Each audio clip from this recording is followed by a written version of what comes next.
I'll share a little bit about myself for those of you that don't know me. My name is Mara Walsh. I am in the United States and specifically between Philadelphia and New York, which is the Eastern time zone. That's why all of my tours are set in Eastern time zone. I'll give you a tip. If you have trouble converting, there's a great app out there called World Travel Buddy or World Buddy. It's a converter app. It's awesome, and it converts time for everybody so that you know exactly when our virtual tours are. Anyway, I started leading physical tours with EF Tours as a Girl Scout leader, taking girls and their families to international destinations every summer. I've since expanded my physical travel program. Now I lead adult-only tours with EF Go-Ahead Tours, as well as several other tour organizations. I also offer family-friendly tours. So we do some tours that are cross-generational, from teens through senior citizens. And as a certified travel agent, I can also book you on a dream trip as part of a group or on your own. Just reach out to me if you're starting to think about physical travel again, and let me know where you want to go, and we can connect you with the right tour. In terms of virtual tours, there's a couple reasons why I started this series. More than 15 months ago, I really wanted to support the tour director community during this time of travel restrictions where they have not been able to work. And I really wanted to keep the excitement of travel alive for my travel group and extend that opportunity to those of you who've learned about us through Facebook, family, friends, social media, and any other means. We've done about 40 or 50 tours at this point since COVID has struck. If you'd like to access any of the recordings, they're available on my website, girltraveltours.com. I have the address up on the slide so that you can make note of that for later. All of our virtual tours are available through recordings on my website, through my Facebook page, and on our YouTube channel. If you search for Girl Travel Tours, you will certainly come up with my tours. And we have several more tours planned in the coming year. I'm going to put a slide up for you so that you can see these and you can start to plan for the ones that you're interested in.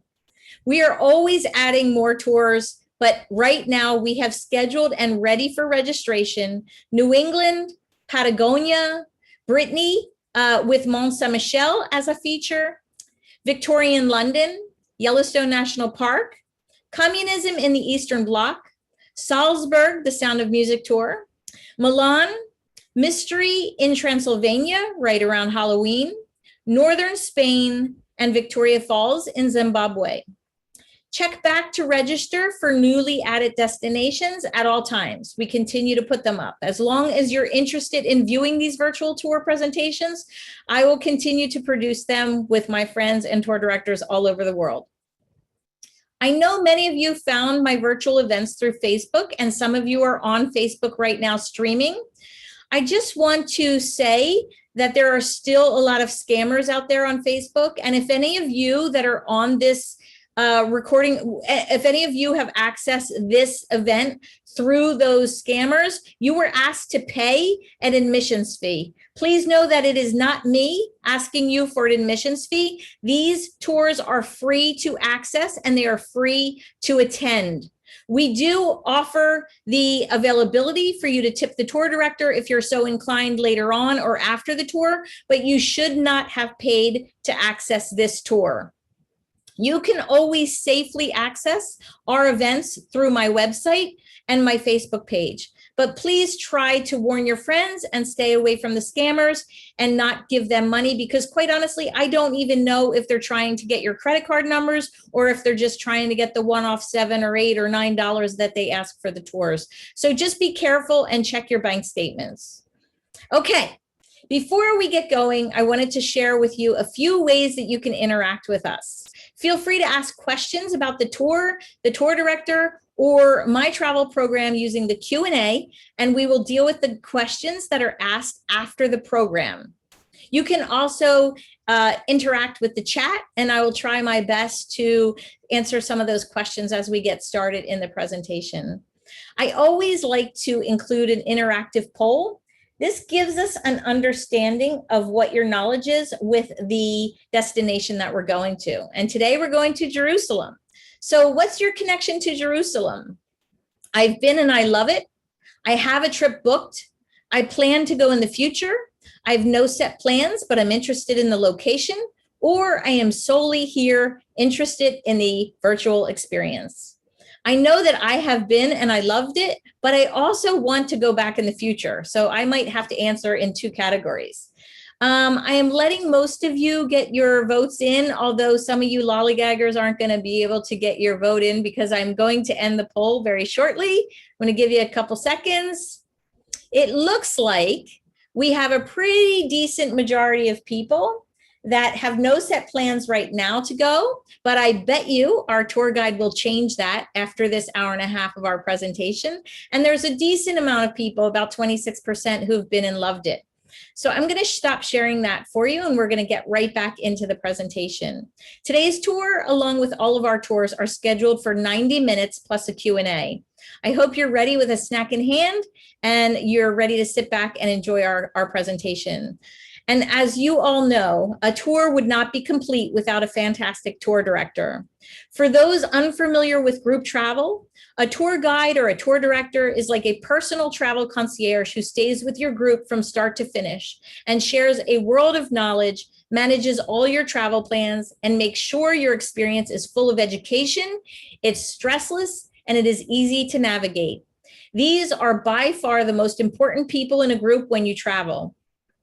I'll share with you via chat and during the Q&A how you can tip the tour director. And if you are so inclined, we will make sure that those tips get to the tour director. All of the tips go directly to the tour guide once collected, minus the Zoom operating expenses. I'm hoping that this virtual tour will not only keep our desire to travel alive until we can travel again safely, but also allow a tour guide to do what she does best, which is share her knowledge and passion for travel. Today, we are lucky to have Amy with us, who lives in Israel, and when there are no travel restrictions, is out there guiding each and every day. She's super passionate about this region and her country, and you'll soon be impressed with her knowledge as well. So I'd like to welcome Amy to join us today. And Amy, if you're ready, I will hand over this presentation to you, and you can get started by sharing your screen. Hello and welcome. Thank you so much, Mara. It's been so great watching the other virtual tours, and I'm very excited about the opportunity to share Israel and Jerusalem with all of our guests today. So it's really, really exciting. So I am going to go ahead and share screen.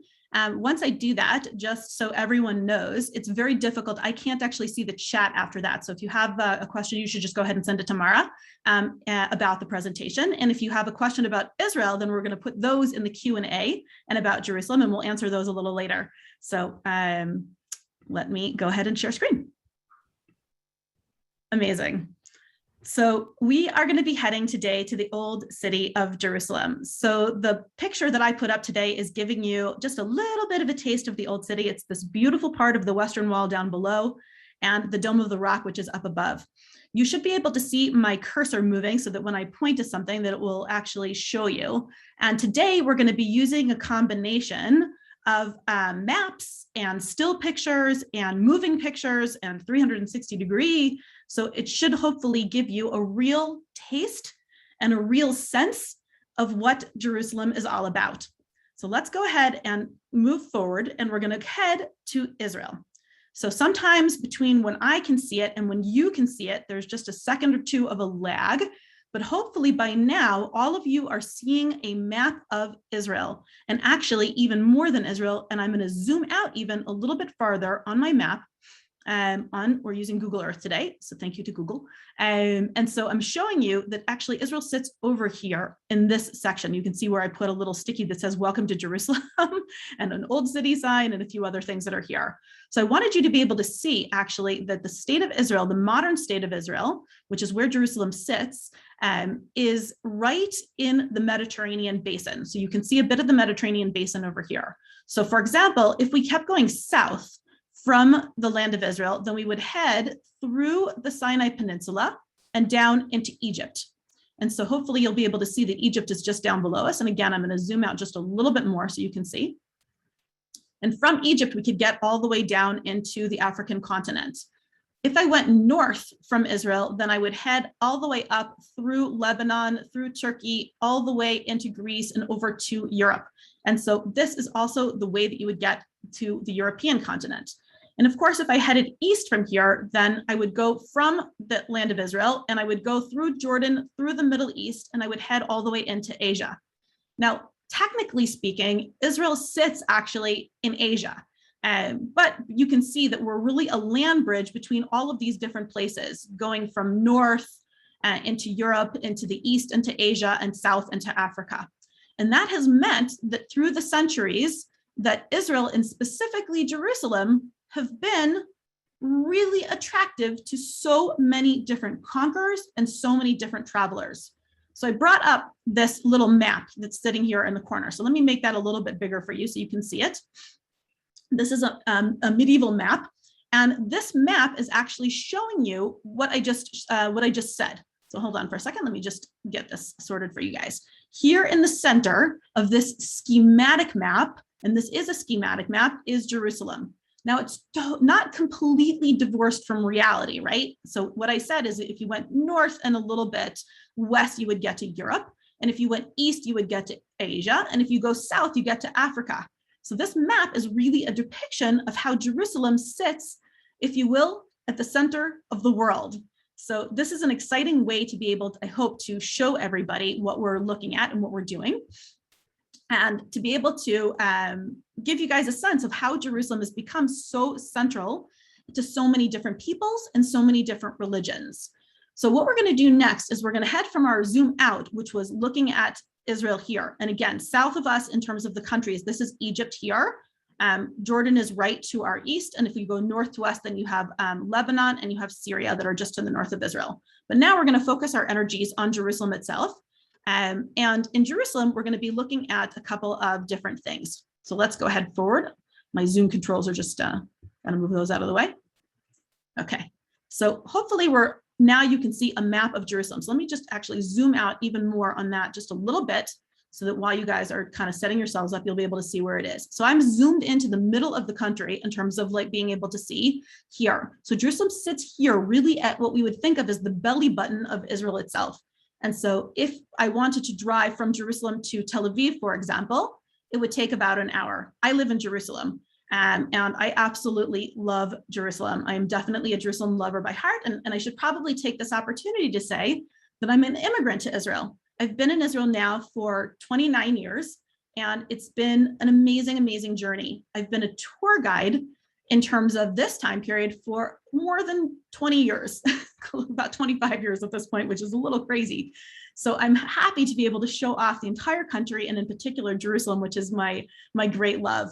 I live in Jerusalem with my husband and our 2 children, and my parents live there, and so it's a great place. So let us now understand that, as I said, Jerusalem sits here. There's kind of a spiny ridge in the middle of the country. This is a Mediterranean coastline over here, and here's the Dead Sea.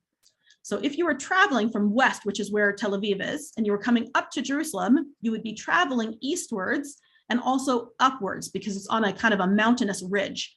And then once you pass Jerusalem, then you would drop off like a kind of a major cliffside along the way to the Dead Sea. The Dead Sea is the border with Jordan. And that area here is much lower than sea level that is in the rest of the world. So that's sort of the topography of this land. And that topography is going to really define the history of Israel itself, and actually specifically the history of Jerusalem. Now, our story is going to lead us to the Old City. That's really where we're focusing today. So I've brought us now to the entrance of Jerusalem as we head up the road, and we head, as I said, up to the Spiny Bridge, which is Jerusalem, and understand how Jerusalem became the center for 3 monotheistic religions. So today we're going to be visiting 4 quarters and 3 religions. So let's just move a little bit forward so you can see the entrance to the city. And hopefully it's moving forward for you. If you can see, then you're looking at a hill that's going up. Even though Jerusalem is physically on a hill, we often think of going up to Jerusalem as a spiritual journey as well. So it's a spiritual journey lifting us up into the heavens, if you will, or into the heavenly atmosphere of Jerusalem. And this sign here on the right-hand side of your screen says, Bruchim Habaim, welcome to Jerusalem. So I love to be able to stop here, both when I'm actually driving into Jerusalem and when I'm virtually showing off Jerusalem, to be able to welcome you into the city as well. So I'm going to actually zoom out again, and we're going to jump up into the air, and we're going to see the map of Jerusalem at our feet. So we're looking now, as I said, as the screen settles for you, then you're looking actually up above at the old city of Jerusalem. Now, I already saw like a quick message in the chat about how big is Jerusalem. So the entire city of Jerusalem is much, much bigger, because the old city is only one small part of it. It's actually a square kilometer. Okay, that's about 0.66 miles squared, for those of you who are working in miles. So this city of Jerusalem, the old city of Jerusalem, in a lot of ways had its beginnings 3,000 years ago. So actually, the city of Jerusalem has grown up from a tiny, tiny town, which is in this section here. There's a little peninsula where it says Fountain. So just down and to the right of Fountain, there's a small area there. And that was what we refer to as the historic nucleus of Jerusalem. And in a moment, I'm going to explain that, in fact, Jerusalem has grown to include all of this area here of the four quarters today, and more recently, even much bigger area all around it, which we refer to as New Jerusalem. Now, Jerusalem sits on several different hills. So this hill here, where it says Dome of the Rock, this is actually Mount Moriah. So some of you who remember from biblical sources, it's known as Mount Moriah. That's where the Dome of the Rock is. That is known as the Temple Mount. And so that is one of the mountains here. And just next to it on the other side of this valley is the Mount of Olives, two places we're going to be visiting a little bit later. But our journey is actually going to start us from this section of the city down below as we head over to one of the main entryways into Jerusalem, which is at the Jaffa Gate. So let us head to the Jaffa Gate now. And as the pictures are settling for you, then I just want to be able to show you that, as I said, I'm using 360-degree photography here as well. And so I'm going to show you a little bit about what this looks like. So I'm going to turn it around slowly. And so, as I said, I know there's sometimes a little bit of a lag between me and you, but what you're seeing right now is that we're at the plaza that is right in front of the old city walls. So you should be able to see the old city walls here in the background. Those walls are actually about 500 years old. And I'm turning you just around a little bit so you can see that on the back of us, just behind where we were, is in fact what we refer to as the new city of Jerusalem. So we're right now on the border between the old and the new. So the border between the old and the new is this plaza that sits between Jaffa Gate and this section in front of us. So right now I'm facing actually back westwards. If you're confused about directions, on the bottom right-hand side near the globe, the red is pointing north. So that will give you a general sense of more or less what we're looking at. So right now, as we look at the horizon, this is the King David Hotel, for example, a beautiful hotel, and several of the other buildings that are around here in the new city. Now, all of these buildings are less than 2 centuries old. In fact, when we refer to Jerusalem, it's a very new city, considering that we said that Jerusalem was founded 3,000 years ago under the period of King David. And so our story today is going to help us understand how we get from King David all the way back till today, and to understand how different religions are connected to this. Now, I'm going to point us in this direction for just a moment, okay? Now you should be seeing, hopefully, a view of, on the right-hand side, just next to the little inset picture here, you should be seeing a minaret and a wall and a little bit of a kind of a, I don't know, tower or so, something along those lines. This section in front of us is actually known as the Tower of David. Now, the Tower of David, as you may imagine, is named after the person who established and founded Jerusalem, which is King David. So he established the city 3,000 years ago.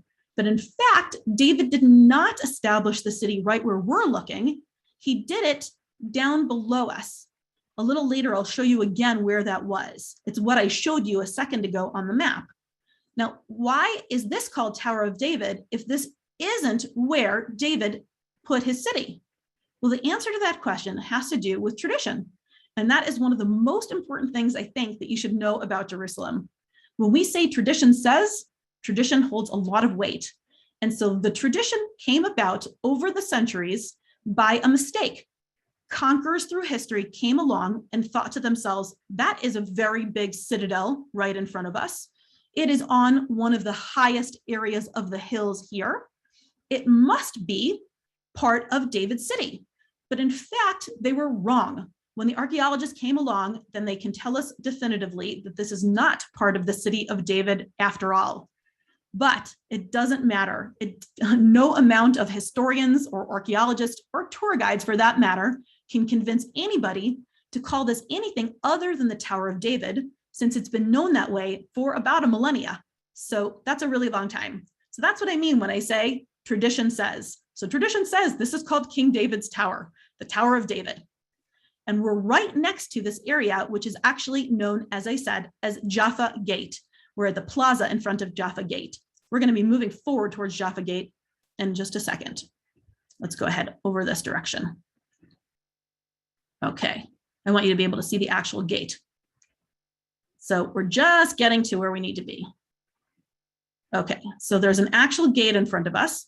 Hopefully you're seeing it too. And I'm going to pull it up in the little picture that's on the side so you can see it from here.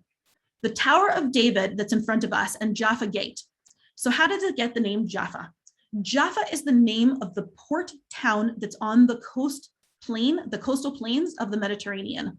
That is to say, it's right next to modern day Tel Aviv. So this gate, Jaffa Gate in English at least, and in Hebrew it's called Jaffa Gate, it is leading towards Jaffa Road, which leads towards the port of Jaffa. That is to say that it leads towards one of the entryways into the Holy Land in the ancient world. And that's how it's got its name, at least in Hebrew and in English. There are a bunch of different gates of the Old City, and we will see a few of them together today.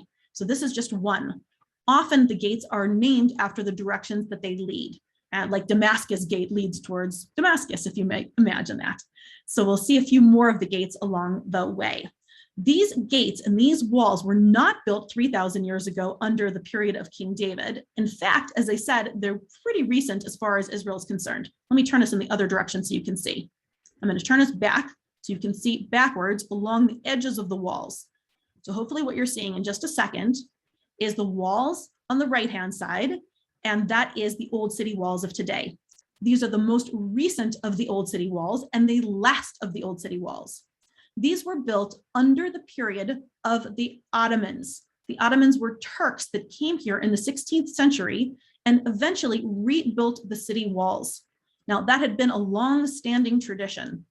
But since the Ottoman period ended hundreds of years ago, then actually there's been additional conquerors, like the British in 1917, and more recently than that even.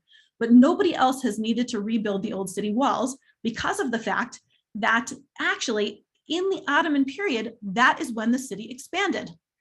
That the population of the Old City expanded outwards and the new city started to be built up.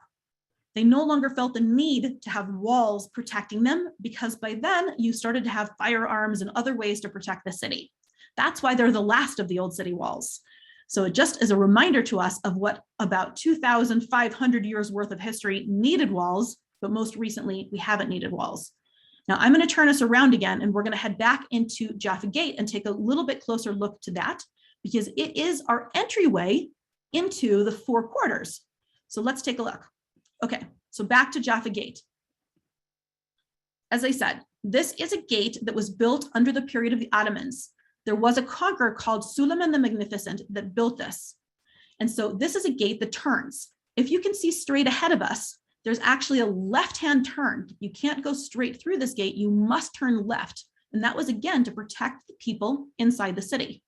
This is a kind of a typical gate that has been built in some sort of way over the centuries.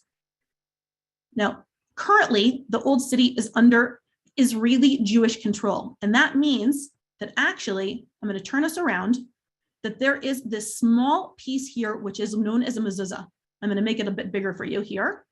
This is the mezuzah. The mezuzah is on the doorpost of Jewish houses, and it contains parts of the scrolls, and it's a reminder to us about the current status of the city. But we're really focusing on the ancient history. So let's go back for a second and look at this psalm. This is Psalm 122. I love this psalm. I love to look at it here specifically in the gate. So I'm only going to look at the part that I bolded, which is here in the middle of it. And so it's bolded in Hebrew and it's bolded in English. And so this is, again, Shir HaMa'alot LeDavid, a song of ascents of David. Samachti ba'omrim li beit Adonai nilech. I rejoiced with those who said to me, let us go to the house of the Lord. And now we're going to jump down to the bolded part. Pray for the peace of Jerusalem. May those who love you be secure. May there be peace within your walls and security within your citadels. For the sake of my brothers and friends, I will say, peace be within you. I love that because I think that our prayer, even though this is attributed to David 3,000 years ago, the prayer for the people of Jerusalem hasn't changed very much over time. Today, the city is home to Muslims, to Christians, and to Jews. 4 quarters, 3 religions. And we still enter the city with the same prayer on our lips, which is to say, for those who love Jerusalem, we pray for you to be secure and safe inside this place. And so I love to be able to share that with you. Now, here's me. That's me sitting inside the gate, just so you can see the kind of the way that it looks from the inside as well. And now we're going to actually turn ourselves around and we're going to enter into the gate itself. Okay, so this guy is here selling bagel, which is a local, it's not like really a bagel the way that you have American bagels. It is like longer and more oval and it has sesame on top and it's baked, but it's very, very good. And so the bagel guy is right where I was sitting a moment ago. Let's go inside this a little bit further and I'm going to show you. So bagel guy is here and right behind him is that slit.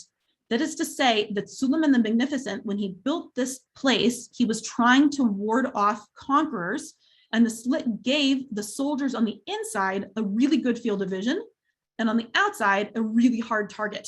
So this has been keeping Jerusalem safe for centuries. Now today, we're going to turn ourselves around, and we're going to head into the city. So I'm just kind of slowly turning us, so hopefully you're catching up too without the lag. And we are finally entering from Jaffa Gate and into the old city itself. So once we go through, let's take a couple of steps forward so you can see as well. Okay, so far you should be seeing people and cars. There's one road that allows you to go through this part of the city. It goes from Jaffa Gate down and around to our right, and we're going to be following it up a little bit. What we're going to be doing is my next leap, when I move us again, it's going to be taking us to the top of these buildings up above to our right. So that brick wall to our right, when I next move us, we're going to land on top of it so we can get a bird's eye view. And in fact, it's one of my favorite views in the entire city. I absolutely love it. And so I'm going to take us there right now. So now that we've come through Jaffa Gate, we're entering into the old city itself. Okay. So I put this beautiful view in front of you, which is to say that you can see now, hopefully, the horizon. You are looking pretty much eastwards right now. Okay, so you can, again, on the bottom right, you can see it's pointing in the right direction. So we're looking at the horizon, which is the Mount of Olives. That's what I mentioned to you earlier. You can see the beautiful golden dome known as the Dome of the Rock, which is on Mount Moriah, also known as the Temple Mount. Between the Mount of Olives and the Dome of the Rock is a deep valley known as the Kedron Valley, Kedron. So we're going to get there a little bit later today.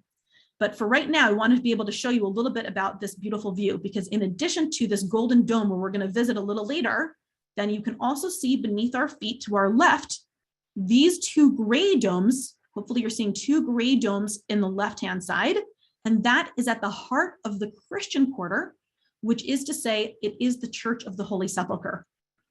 Now, if I move us again in just a second, then I'm going to be able to see more of the quarters. So far we saw the Dome of the Rock, and I didn't say this, but I should have, that just beneath the Dome of the Rock is the Muslim quarter.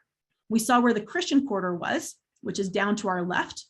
And now we're going to be able to turn to the right and see a little bit more of the Armenian quarter. Just beneath us is the Armenian quarter. And I'm going to explain who the Armenians are and why they have a quarter in just a second.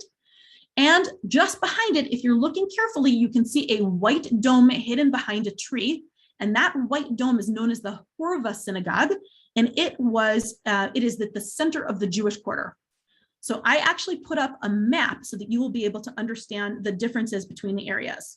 So we're going to start off with a map that actually points the way that maps are supposed to, which is to say north. So we're at Jaffa Gate, and we are looking eastwards when we were looking before. But the map points northwards, and it's showing you all of the various gates of the old city. But in fact, I turned it around so that the map will face the same direction that we're looking. So take a look. So now the map, we're here next to Jaffa Gate, and we're looking eastwards, and now the map is oriented east as well. Hopefully, we're going to make sure that you understand this during our tour, because I'm going to pull this map up a few times to show you where we are. So we entered into Jaffa Gate. We're looking actually eastwards toward the Temple Mount. That is where the Dome of the Rock sits today. That golden dome is what we were looking at. Okay, so at the top of our screen, when I pull down the picture, it's the same thing. The Temple Mount with the golden dome. So our path today is going to take us from the Jaffa Gate through the Armenian Quarter. Actually, you know what? I'm going to pull up the annotate tool so you guys can see. Hold on. Okay, hopefully you can see a bit better now because I made it a little bit shinier. Okay, so our path is going to go from the Jaffa Gate through the Armenian Quarter. We're going to bisect the Armenian Quarter. We're going to head into the Jewish Quarter. Then we're going to go down to the Western Wall, which is over here. We're going to head on top of the Temple Mount, cross over, come down through the Muslim Quarter, make our pathway all the way into the Christian Quarter before we take a big leap and be able to get back to the Lion's Gate. And we're going to exit the city today out the Lion's Gate and head up to the Mount of Olives. So many things to do, so many things to show you. So let me show you a few more pictures. This is just a highlight picture of the Church of the Holy Sepulchre, which is one set of domes that we're going to see.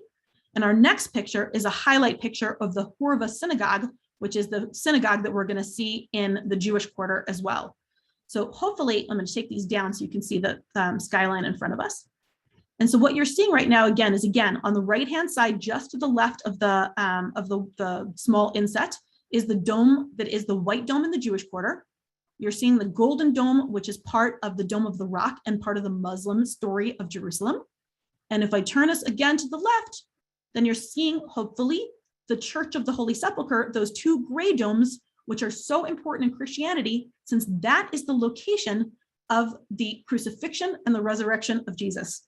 And so right now, we're going to start by going, actually, as I said, just beneath our feet, we're going to head into the Armenian Quarter. All right, so let's catch our breaths for 2 seconds and drink 1 second's worth of water. I get so excited. I'm going to slow myself down again now. Don't worry. So we're going to head down into this church, which is down beneath us. Okay, so we are now inside the St. James Church. It is the church that sits at the heart of the Armenian Quarter. Armenians are Christians. That is why they are here. Actually, the king of Armenia converted the entire nation of Armenians all the way back in the 4th century. They were some of the earliest nationalized, they are the earliest nation that took on the mantle of Christianity. And so since the 4th century, and even before that, you have representatives of the Armenians living here in the Old City. There's been different influxes through history of Armenians. And because of that, they have built a beautiful church. Now, when they settled here in this area, it was actually before Christianity had really established itself in Jerusalem. I know you'll be a little surprised about that. And so this is the area that they settled in. And since then, they've continued to have a small community here. Much of the community of the Armenians is actually part of the religious seminary to train their clergy, but they also have families that live in the Armenian Quarter as well. And actually wonderful, lovely people. The Armenian Quarter, as I said, is Christians, and so Christianity actually has 2 quarters that are connected with it, what we refer to as the Christian Quarter and the Armenian Quarter. The Armenian Quarter is the smallest of the quarters, and depending on who you ask, you get a lot of different numbers, but it's like about 15% of the whole population of Jerusalem, not very many in terms of its size, and not very many people live here. So somewhere between, let's say, like 600 and 2,000, depending on who you ask at any given time. And so it is a tiny quarter, but people are free to come and go, and they're very connected to the story here. Now from here, we're going to be heading down, and I'm going to show you now on the map where we're going. So as a reminder, we started here at Jaffa Gate. We stopped in the Armenian Quarter. The Armenian Quarter on the map always looks much bigger than it actually is in reality, but it's not a huge quarter. And we're going to bisect it and head down into the Jewish Quarter. So when we kind of land on our next spot, we're going to be here already in the Jewish Quarter, at the top of the Jewish Quarter. And we're going to be in an area which is hopefully interesting for you to understand the development of the city. Okay, so we'll get to the Christian Quarter a little bit later. So we'll come back to the story of Christianity. We haven't left it behind. Okay, we've landed and we're looking now northwards. That is to say, east is to our right. So let me move you just for a second so you can see that there's a staircase leading back up on the very far right of your screen. There's a staircase leading back up to the main level. And we have landed now in an archaeological garden. It's an incredibly interesting place. I mean, I love it. I guess I'm biased. But the Cardo, the street that you're on, is actually a street that dates back in the neighborhood of about 2,000 years, all the way to the period of the Romans. We haven't yet mentioned some of the major conquerors that have come through the land of Israel, bringing various pieces of culture and language.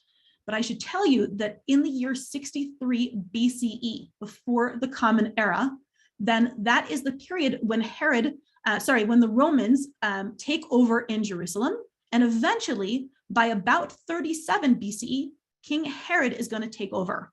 So the beginnings of the street are actually from the Roman period, and it will stretch for several hundred years to become popular also in the following period under Christianity, locally known here as the Byzantine period. So I'm going to go through the dates a little bit more with you so you kind of get a sense of who's who and what's what as we go through all of this. But in order to understand this street, I want you to take a look and see that you can see that these people here in front of us in the top left quadrant of your screen are walking down a set of stairs. That is to say that up to our left is a hill, right? So this is a hillside that was coming all the way down.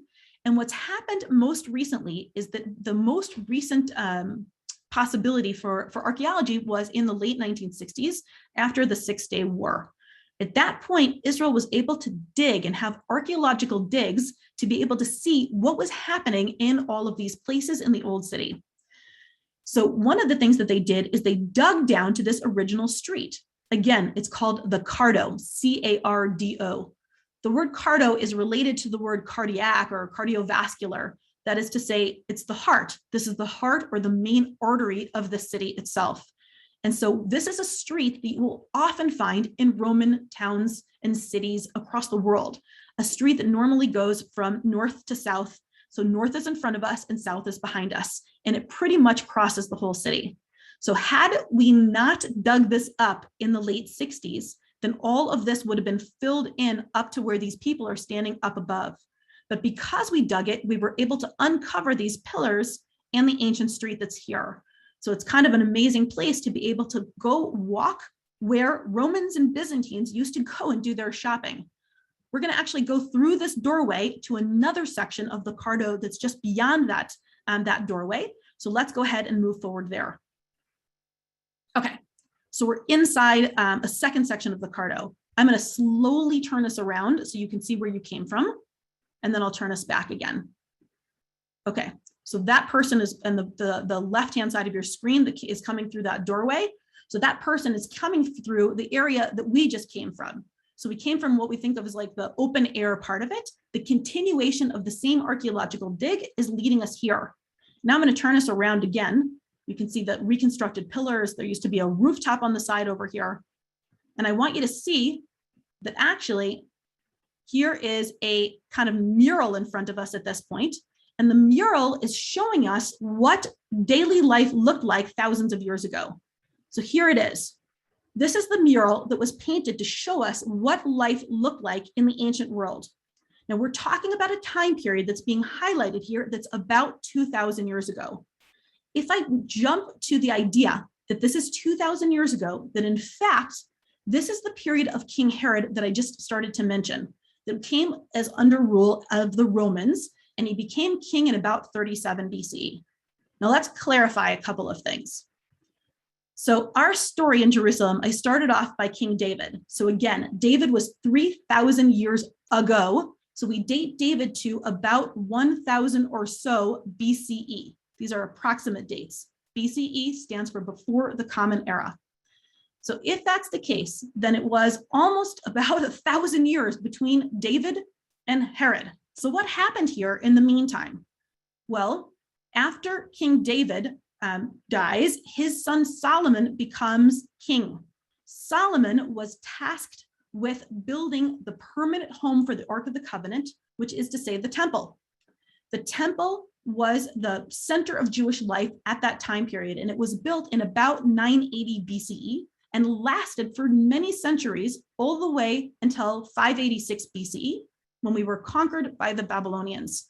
At that point, the temple was destroyed, and the treasures of the temple, including the Ark of the Covenant, were all stolen and all of those things. Fast forward just a little bit in history, and the next major conqueror that came through this land was 332 BCE, Alexander the Great. Alexander the Great brought with him Greek culture. So we had an entire period here in which people were speaking Greek and dressing like Greeks. And the Roman period is going to follow on the heels of that time period. Again, I'm only choosing major key highlights in history. There's so much more to Israel's history. We've been conquered many, many more times than what I just mentioned. So having said all that, that brings us back to Herod. When Herod becomes king in about 37 BCE, he's going to rebuild the temple that had been destroyed in 586. It was rebuilt several more times in history, but Herod will take on the idea of really making a massive building project. And all of these people potentially are able to visit that temple. So that's why I've stopped here to explain all of that. These guys might be, for example, this guy with the sheep behind his back, that's a sheep, right? So he is on his way potentially to sacrifice it at the temple. That was what was happening during the period of Herod's temple, which is also known as the Second Temple. Maybe all of these people are on their way to buy things as they just visit the area. At the time of the Second Temple period, among other periods in history, the Jewish community was meant to visit the temple 3 times yearly on pilgrimage holidays if you lived outside of Jerusalem. If you live inside, you should go more often. So all of these visitors are doing exactly what we do when we still come to the Old City today, going shopping. And it's actually the same kind of shops. Here's the pottery shop. I'll show you a pottery shop later. Down the way, there's probably somebody selling cloth. They still sell cloth today. There's probably somebody selling the spices and the dried fruits, exactly the same things that we buy today. So it's really fun to be able to look at this mosaic and see that the more things change, the more they stay the same. Okay, so the Cardo is really fun, but we're gonna actually now, since we've seen the Cardo, we're gonna jump. Let me turn you around. So I'm gonna show you where we're gonna make a jump. So these trees that are in front of us, and there's a building that's in front of us now, we're gonna make a jump and land on the other side of those buildings, just a few feet away from where we are right now. Okay, we're standing in the Jewish Quarter Square. We're looking back in the same direction that we just came. So we're looking back but towards the Cardo, although it's hidden by this massive building. So this is the Horva Synagogue. You can see it's written in the inset as well, Horva Square. The synagogue is actually pretty new. It was actually only finished about a decade ago, but it was built in the same place as an earlier synagogue had been, and that's what's in the inset. So this picture was taken in about 1930, but this building was destroyed. And what has happened in the meantime is that it was destroyed over time, wars, etc., and it was eventually rebuilt. But let's go back even farther from that. This is a synagogue that got its beginnings by actually an attempt to build a synagogue. And unfortunately, the people that were building it ran out of money. The synagogue fell into ruin, and it got its nickname at that point about 300 or so years ago. The nickname for this synagogue is Horva. That's what you guys are looking at right now. The word actually means the ruin, R-U-I-N, or the destroyed. So it's still called that, even though it's been rebuilt in modern history.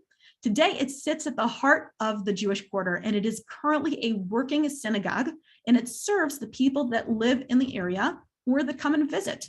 And so you can go and, as a visitor, walk around the balcony up above and get a good bird's eye view, or you can go into the synagogue, which is inside there, or you could just look at the outside of it and, kind of remember its history, which is kind of awesome.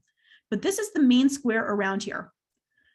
The old city of Jerusalem, as I mentioned a couple of minutes ago, was its most recent war, if you will, was in the 1960s, in 1967.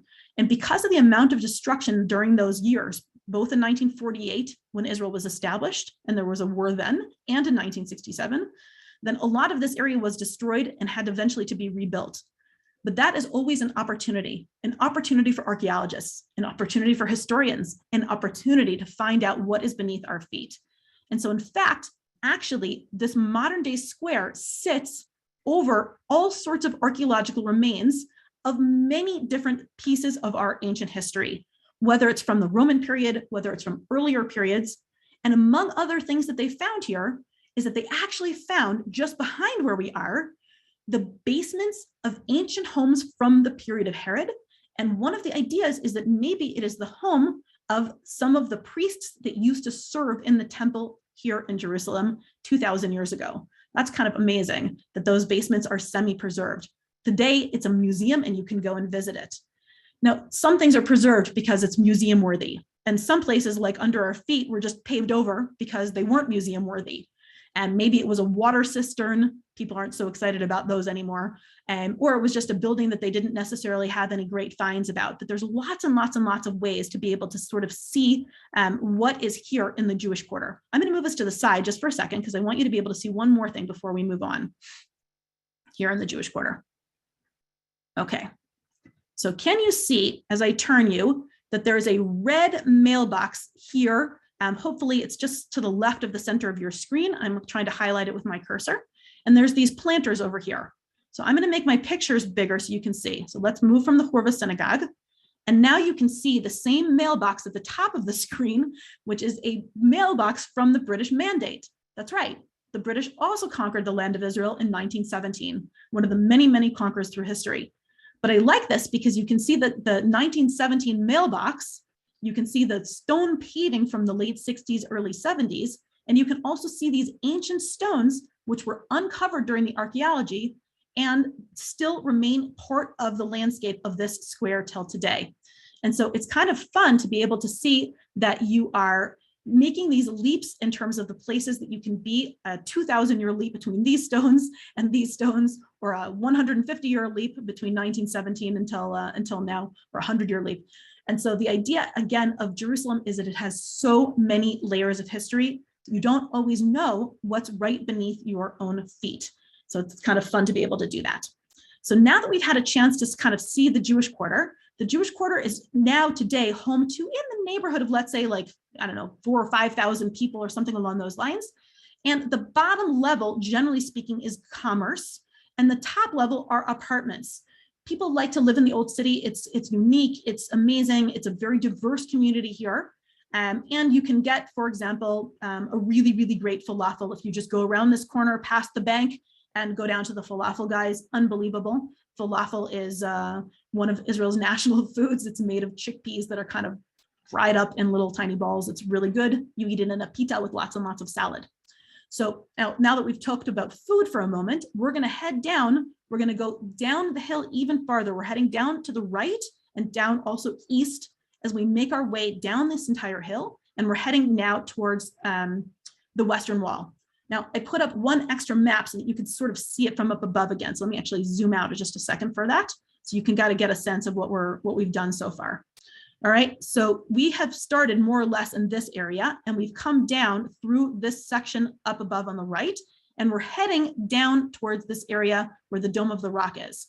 So the Western Wall sits at the edge of the Temple Mount.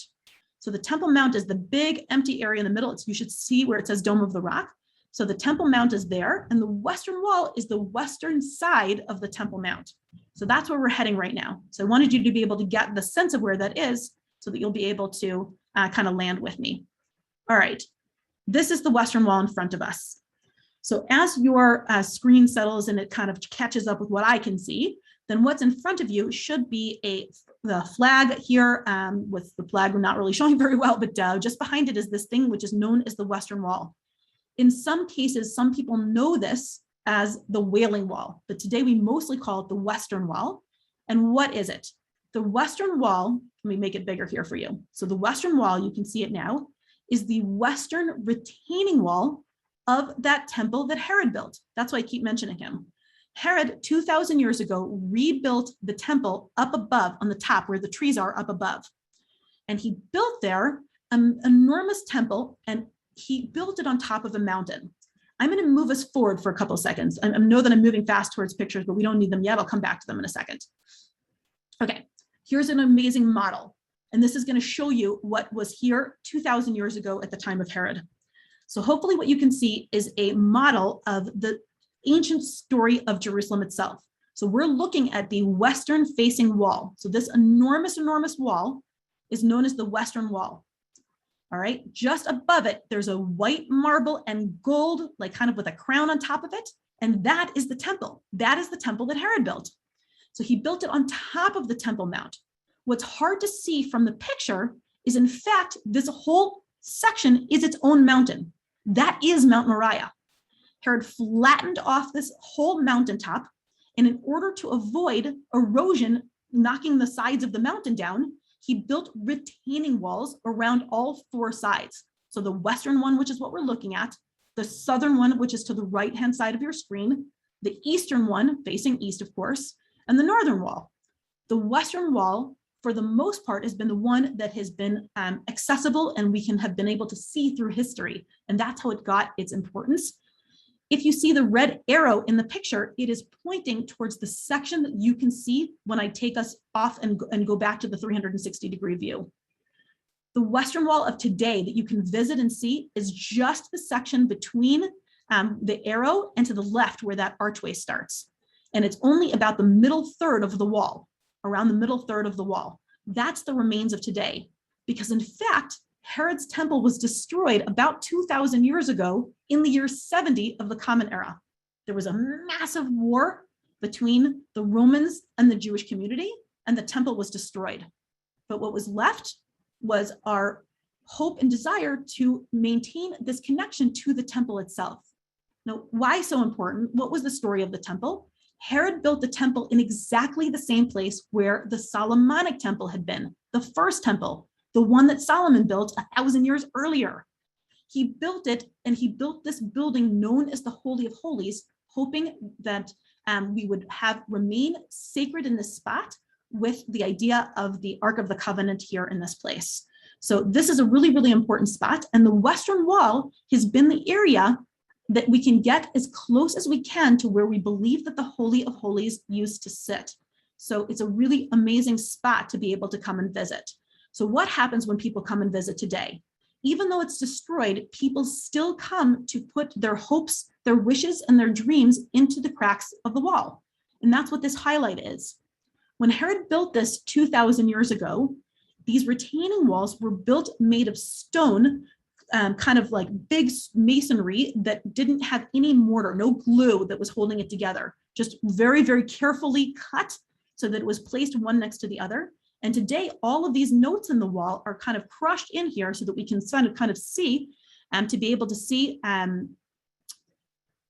people want to be able to say what they want to say. So if you have a loved one, actually, and you want to wish them good health or success in their life, or you want to make a prayer for thanks to God or to whatever you believe in, anybody who comes to the area of the Western Wall is welcome to be able to write a note and add it into the wall. Let me just back up for a second so you guys can see again. So right in front of us again is this area of the Western Wall. Remember, you're just seeing the middle third of the building. Like there's a third that was underneath our feet. They never excavated it. And a third at the top that kind of came down during that war. So we're seeing the middle third. See how the people are? And now you're starting to get a sense of the scale of the enormity of this building that was here. Now, lots and lots of people have come to give, to put notes on the wall. Dignitaries, presidents, most of the most recent presidents of the United States, prime ministers from around the world, the various popes, some of whom have made their notes public. So it's a very beautiful and wonderful place to be able to visit. Today, it is considered actually an outdoor kind of Orthodox synagogue, if you will. So it's a Jewish site, and so it is separated into men and women. So there's a section on the left-hand side, which is for men, and a section on the right-hand side, which is for women. And there's an egalitarian side just past this bridge, okay? So for mixed groups to be able to go to. So if we want to understand 4 quarters and 3 religions, the Jewish quarter and its connection to Jerusalem has to do with the temple, the first temple under Solomon and the second temple under Herod. And now that you kind of have that idea, what we're going to do is we're going to move on to the top of the Temple Mount, which is currently an Islamic site. And we're going to try to understand Jerusalem in the connection to Islam. So let's go ahead up. When we come up, we're going to be more or less where these trees are. Okay, so we're up above and you can see that the trees are around us when your screen settles. And so you are looking right now, in my opinion, at one of the most amazing views, the golden dome known as the Dome of the Rock. The Temple Mount today is under Islamic rule because it is connected so closely to the ideas of Islam itself. And so what we're going to try to understand a little bit is how that came about. So Judaism, if we trace Judaism back to even earlier than King David, I didn't start off here, but we'll trace all the way back to Abraham. So 4,000 years ago, Abraham, Isaac, Jacob, patriarchs in the Bible, the matriarchs in the Bible, that is our initial connection to Jerusalem and our initial Jewish connection. Then we talked about David about 1,000 years later at 3000 BCE. At 1000 BCE, I meant to say. And then we talked about Herod building the second temple. And now we're going to jump forward in history. We're going to hop right over the story of Christianity. We're going to come back to that when we go to the Christian Quarter shortly. And we're going to stop for a second in the 6th century when Muhammad was born. So Muhammad, the Prophet Muhammad, was born in about 570 of the Common Era, but he was born in Mecca. He starts off his earliest beginnings in Mecca, where he starts to get the visions from God that will become known as the Muslim holy book of the Quran. Okay, it's like the Bible for Muslims. And the idea is that eventually Muhammad is going to live in Mecca, where he was born. He's eventually going to also go to Medina, where he establishes much more of Islam. And at a certain point, in about the year 621 of the Common Era, then the Prophet Muhammad is going to experience what is known as the night journey.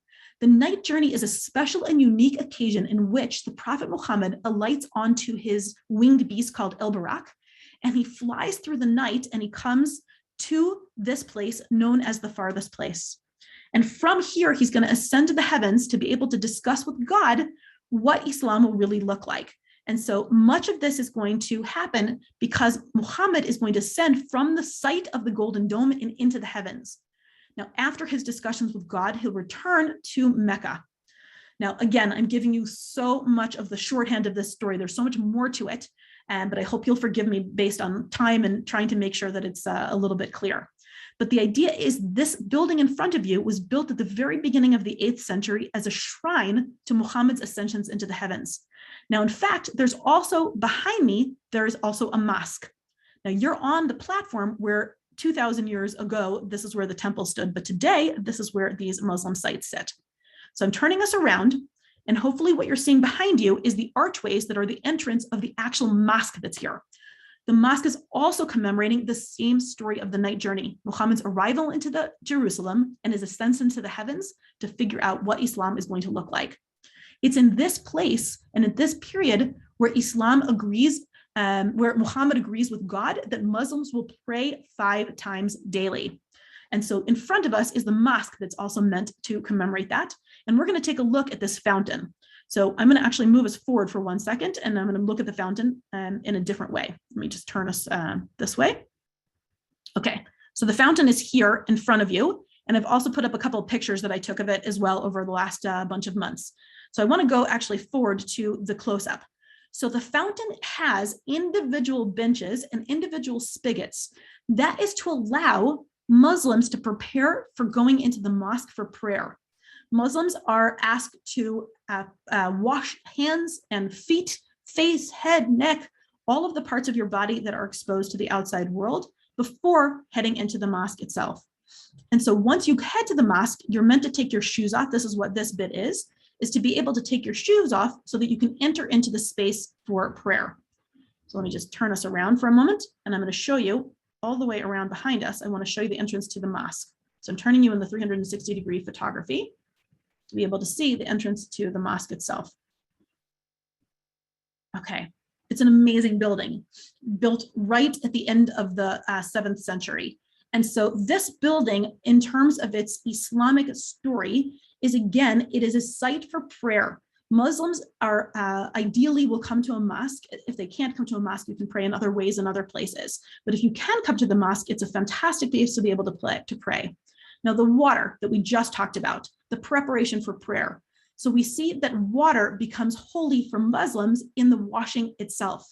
Now, by the way, a side note on the issue of water, we also see water connected back to Judaism. Judaism has an immersive bath known as the mikveh, which is also kind of giving a ritual purification, just like Islam when it does the washing of the hands and the feet before prayer.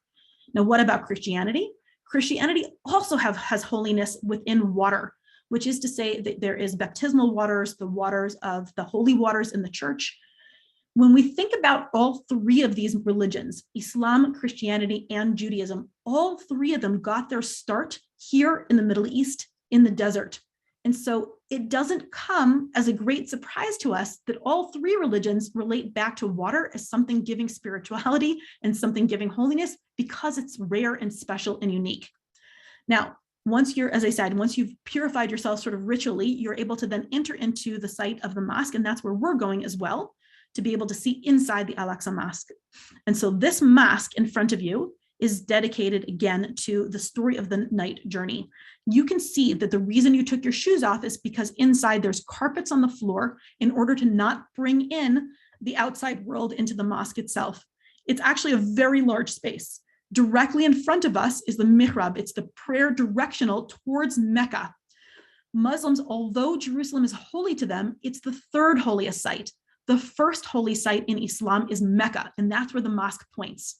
Okay, and so you can see somebody there. I'm not sure if you can make it out, but there's actually a pulpit right next to that person as well. And the pulpit is the place where the imam, which is like a priest or a rabbi or a clergy person, is able to address the congregation, usually on their holy day, which is Fridays. So holy day for Islam is on Friday, for Judaism on Saturday or Shabbat, and on Sunday or the Sabbath for Christians. And so we have a different interpretation of God, although we all believe in the same God. So I'm just going to show you a little bit more of this building before we leave, so you can start to see this incredible architecture that is here. Islam doesn't believe in graven images. Like it's not done. It's not considered part of the custom to be able to have graven images. And so you'll often find this incredibly beautiful calligraphy, which is what we can see just above the clock, or this intermittent architecture up above here. It's a kind of an oblong style up above here. And you see these incredibly beautiful tiles all over the place here, as well as the carpets. And so it's just an amazing, amazing view to be able to come inside places like this. Now, having said that, the photography is done not by me, because right now these sites are holy sites for Muslims, and only Muslims enter into the insides of these sites. And so we're going to head actually back outside again. And what we're going to do now is we're going to go back towards the Dome of the Rock. So if you can see, then we're looking back towards where we just came, which is the mosque, which is at the southern tip of Mount Moriah, the southern tip of this place. And what we're going to do is we're going to turn ourselves around so that we can actually see the Dome of the Rock at this point. So I'm turning us around, and you can see the Dome of the Rock in front of us. The Dome of the Rock, in my opinion, is like an incredibly beautiful building, especially when you're standing here on a sunny, beautiful day like the one that we took, that these pictures were taken. The top is actually made of gold. The gold was donated by the King of Jordan a few decades ago, and the whole top is covered in actual gold. So it shines, it's beautiful, and just underneath it are all of these colored tiles, and of course, marble at the very, very bottom. This is an octagonal building, an 8-sided building. It faces the 4 cardinal directions. So we're looking at the door that faces behind us, which is to the south. Of course, on the other side, directly across from us, is north, and to the right is the east, and to the left is the west. So the 4 cardinal directions are where the doors are. And you also have inside another set of kind of pillars that delineate the middle. Now, this whole building is actually built as part of the mountaintop. It's hard to imagine, but there's like a little piece of foundation of the mountain itself that's just inside at the base of this building. We're going to see it in just a minute. Now, before I totally forget to tell you this part of it, I did want to remind you that, again, this site, Mount Moriah, was the site in ancient history that has gone through so many different and important events. There are traditions that say that this is the site of Adam and Eve, for example. There is a tradition that says that this is the place where Abraham was commanded by God to bring Isaac and nearly sacrificed him in the biblical story of the binding of Isaac. We're going to come back to that story a bit later, and so I just wanted to mention it now. This is the same site where David, it's just next to where David established his city. It is the site where Solomon built the first temple, the site where Herod built the second temple. And most recently, as I said, it is the site where Islam understands the ascension of Muhammad to the heavens. All of these places here. But the stone itself even has a tradition going back all the way to the creation of the world, which is that the same stone from which Muhammad ascended to the heavens to talk to God is also the foundation stone in Jewish tradition from which God creates the whole world. In other words, it's like the belly button of the whole world. So we're going to actually go inside this building. So I'm going to take us inside for just a second. So we're looking here. I know this is a funny view, but hold on for a second and hopefully it'll become a bit more clear. So we're underneath the dome right now. So again, you can see that the dome is up above us. And I wanted you to be able to see that there is actually the foundation stone that's right in front of us. Now, I have a little video that I'm going to show you. I'm just going to warn you in advance. The video was actually taken by one of my students for me, and it is a little bit choppy. So hold on to your hats for just a second, but I think it's worth it because you're really going to be able to get a sense of the interior. So I'm going to leave him muted, and I'm going to show you what he's talking about. Just a second, and the video will settle in again. All right, now we're walking in, and he's showing you that this is the men's gate, and this is the women's gate to be able to get inside. We're seeing then a whole bunch of places to put shoes. And afterwards, he's kind of moving the camera around so you can see the incredible detail that is part of the ceiling of this place. I'm actually going to turn the sound on for a second so you can hear.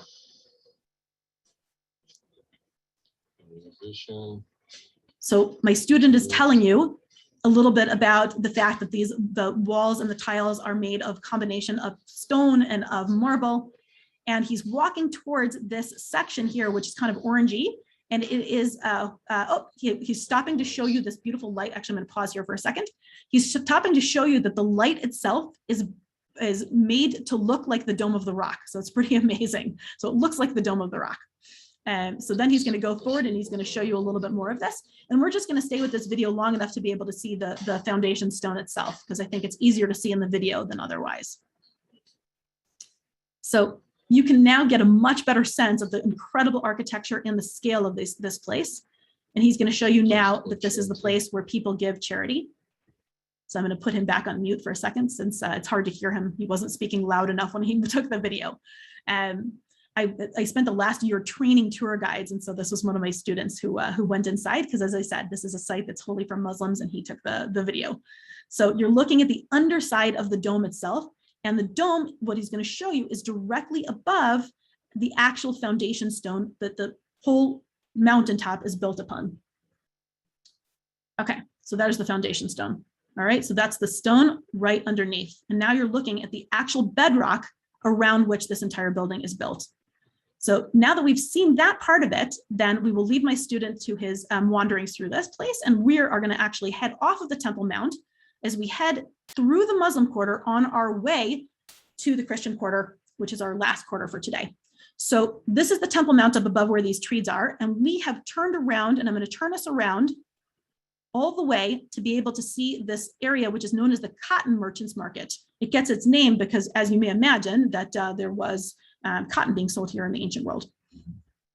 So we're just going to move forward a little bit, and I'm going to bring us down to the end of this pathway, which is part of the amazing markets through the Old City. So the markets of the Old City here, we're just on the corner of a street, which is called El Wad Street, and we're going to be turning right to meet up with the story of the Christians in just another second. I just wanted to show you just a couple of shots that I've taken of the market through time. And so this is just to give you sort of a sense of the colors and the beautiful atmosphere that is here. Now, again, it's the Middle East, so there's a seedy part of it as well, but it's actually great fun to walk through here and to be able to get nuts, to get spices, and to get pottery. This is one of my favorite potters in all of Jerusalem. You can even see it says Jerusalem on this part of it. And so I love to be able to walk through the marketplace. It's one of my absolute favorite activities, being in the Old City itself. And actually, almost all of the Old City has this kind of marketplace atmosphere to it. And I'm going to show you now where we were and where we're going. So we started off at Jaffa Gate at the bottom. We did the Armenian Quarter when we stopped at St. James Church. We were in the Jewish Quarter. We did the Cardo, and we went to the Horva Synagogue Square. We stopped at the Western Wall. We came up to the Temple Mount, and we saw on the southern tip of it, we saw the Al-Aqsa Mosque. And in the center of it, we saw the Dome of the Rock. And what we've done now is we've come back. So we're actually coming back a little bit westwards, and we're coming along the edge of the Temple Mount, and we're going to be meeting up with the story of Christianity as it takes place actually through the Muslim quarter. I know that's confusing. The story of Christianity is mixed into the Muslim quarter, and you'll see in just a minute what I mean. So we're going to go ahead to the meet up with this story. Actually, you know what? I'm going to leave it here for just a second as I give you one moment of background. We're not going to tell the entire story of Christianity, but I'm just going to remind you of some of the major key moments along the way. Jesus, of course, born more or less somewhere between the year 4 and let's say 1 BCE, before the Common Era. He was born in Bethlehem, but he grows up in the Galilee in Nazareth, and he does his early ministries in the Galilee. It's only at the end of his life that we're going to be talking about today, which is the story that is connected specifically to Jerusalem. He has other bits to Jerusalem, but for us, what we're going to be talking about is the last days of Jesus's life. What had happened with Jesus is that he came here towards the end of his life because he was on his way to Jerusalem to seemingly celebrate Passover, which is one of the Jewish holidays. When he did that, he celebrated a dinner, if you will, which is known as the Last Supper, which is probably part of the Passover ceremony, again, under the story of Judaism at that time period. And so after his dinner, okay, after the Last Supper, then Jesus comes out of the old city. He probably was here in this section here, and he came back outside of the old city on the other side of the Temple Mount into an area which was a garden known as Gethsemane. And it's there that he's arrested, and eventually he's put on trial. And his trial will lead him to be sentenced for basically for treason. And that sentencing will be for crucifixion. And that sentencing and the trial will take place here at the area of this section of the Temple Mount. And from here, Jesus will walk on a pathway all the way up to the site of the crucifixion, which today is in the heart of the Christian Quarter.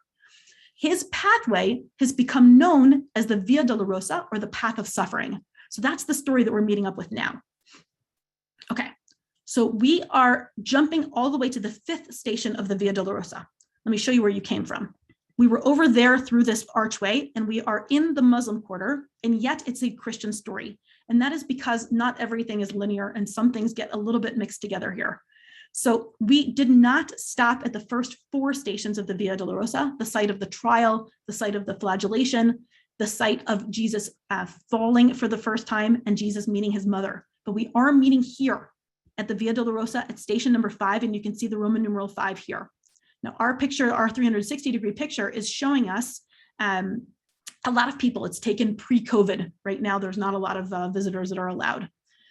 So I'm going to show you this bigger picture now that is showing you that this chapel is dedicated to Simon of Cyrene. According to the tradition, Simon of Cyrene is pushed out of the crowds and helps Jesus to carry the cross for a few steps. Jesus traditionally rests his hand on this wall, and the wall commemorates that spot. So I'm just going to make it a bit bigger here so you can see. So traditionally, this is the place where Jesus rests his hand while Simon of Cyrene is carrying the cross for just those few steps. So this is the place that you can start to see that Jerusalem actually always commemorates its history. The building is more modern, but it has a little opening to show you the ancient building that used to stand here. So that's the 5th station. We're going to head up this hill, up this pathway to the 6th station. Let's go there now. Okay, so this is the 6th station. I'm showing you the doorway to the chapel, and there's a little pillar that's embedded into the wall here. The pillar reminds us that this is the house of a woman called Veronica. If you have good eagle eyes, you can see it says Veronica up here. The story at the 6th station is that a woman called Veronica comes out of her house, wipes the face of Jesus, and the cloth that she uses retains what is known as the true image. So that is the story that is happening here.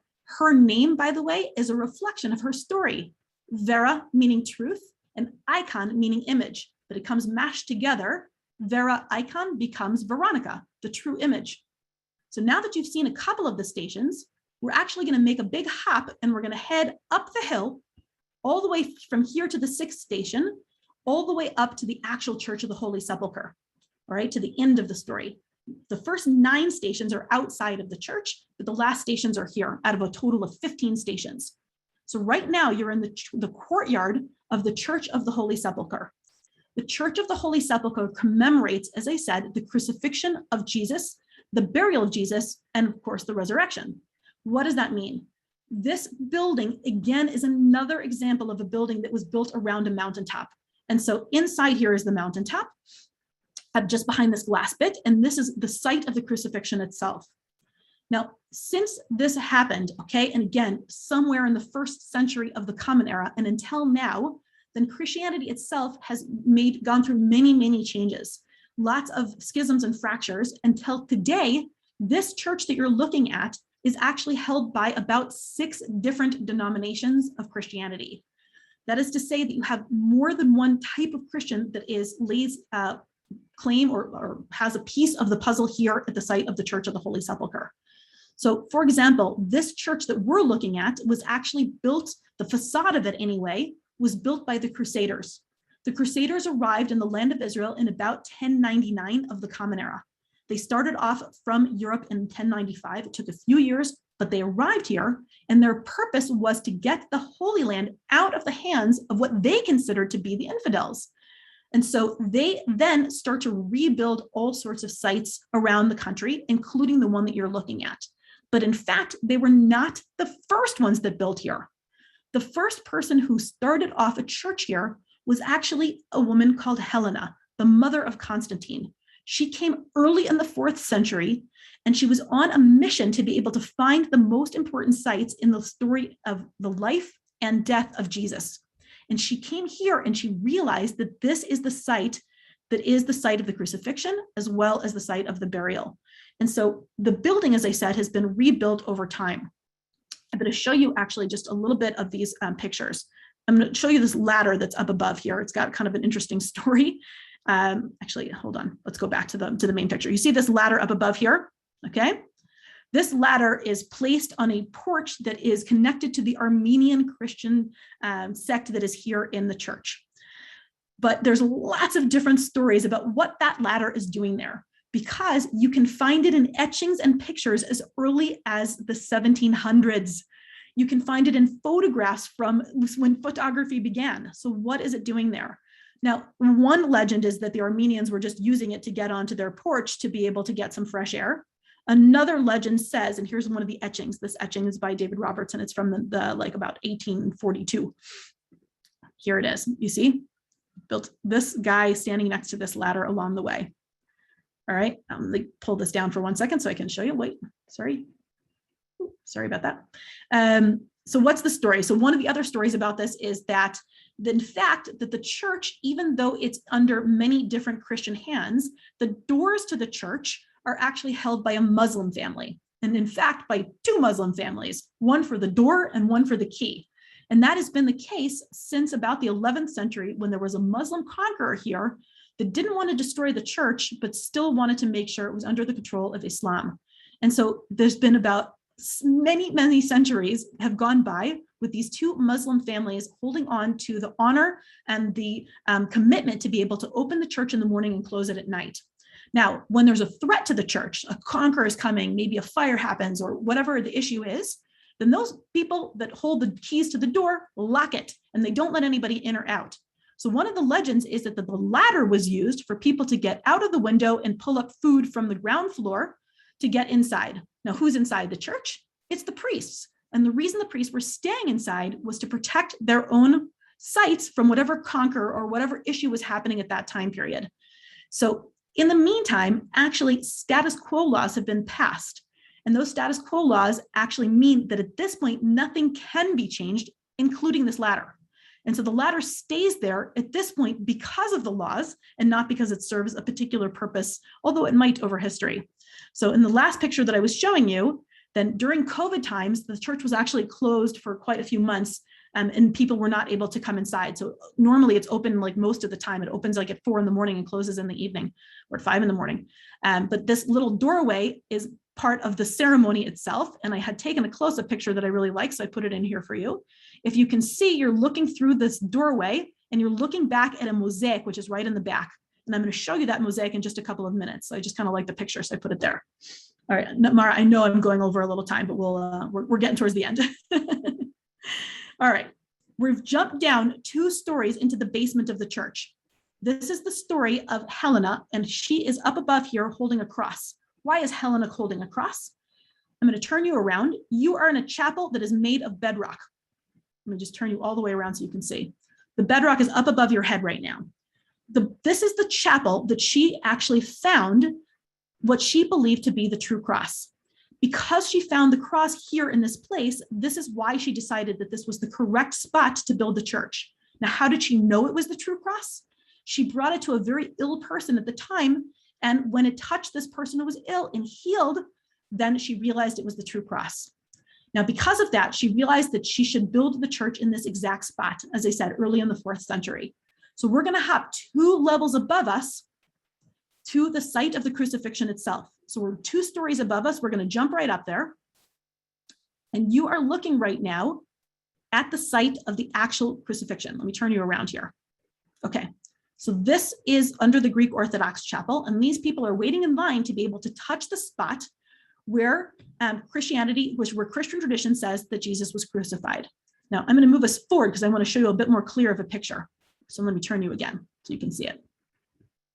All right. So this is the site, as I said, of the crucifixion of Jesus.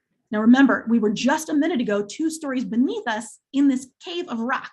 So here's bedrock on both sides, and here's somebody kneeling down in the middle to be able to touch that bedrock, because this is considered the site of the crucifixion of Jesus. So we're on, as I said, like kind of 2 stories up above where we are. We're on kind of a balcony, if you will, within the church itself. But the church is built around the hilltop here. I also wanted to show you this mosaic, which is in front of us. I put it up into a picture here. So this is a mosaic inside the Church of the Holy Sepulchre depicting the story of the binding of Isaac. It's the same story that I told you on Mount Moriah. Abraham with his knife, Isaac down below, and the angel of God stopping Abraham before the sacrifice can happen, and the ram that's happening next to us. Now, why am I showing this to you?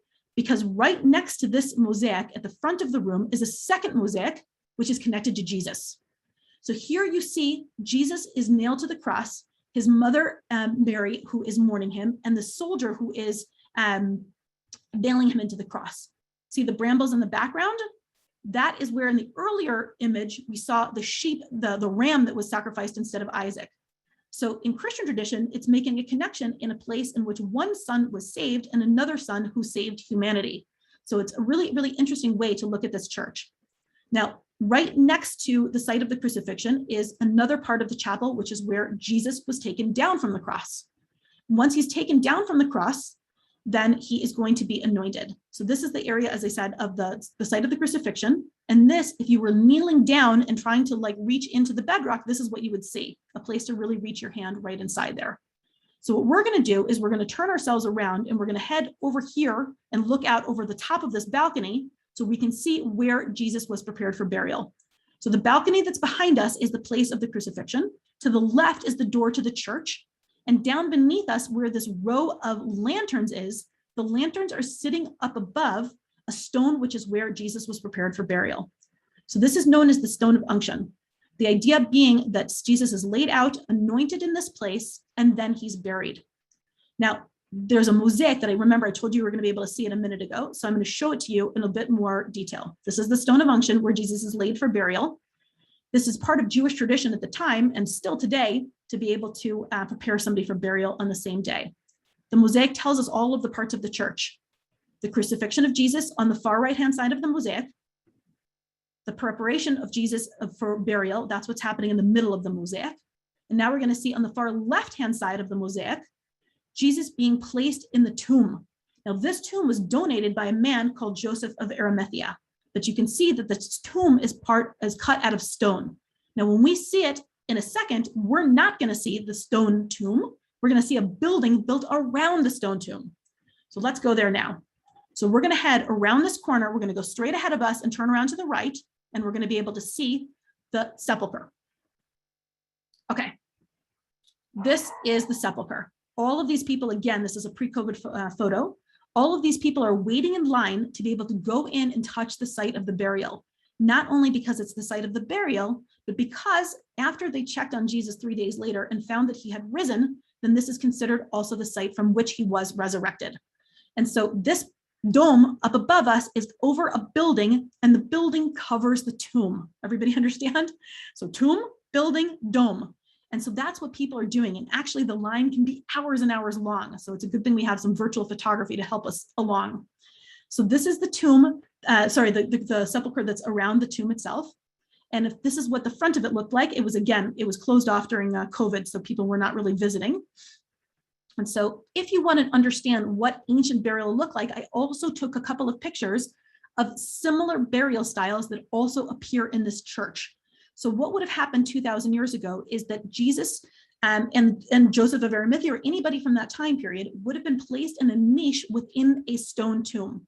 So here is an example of these niches. Okay, so you put the person lays out for about a year after their death, and after a year or so, then you remove the bones, put them into a more central location, and leave the niche available again. So in terms of today's sepulcher, if you walk inside, you don't see those niches. Instead, it's been incredibly decorated, and you're looking at the entryway to the interior room of the sepulcher that is the entryway into the area of the tomb itself. So this is what it looks like as you're just about to walk in. And when you get inside, you can just see in front of you kind of a slab, if you will, that is on top of what tradition says is the tomb of Jesus. So this is the outside of the tomb, so you can see it again.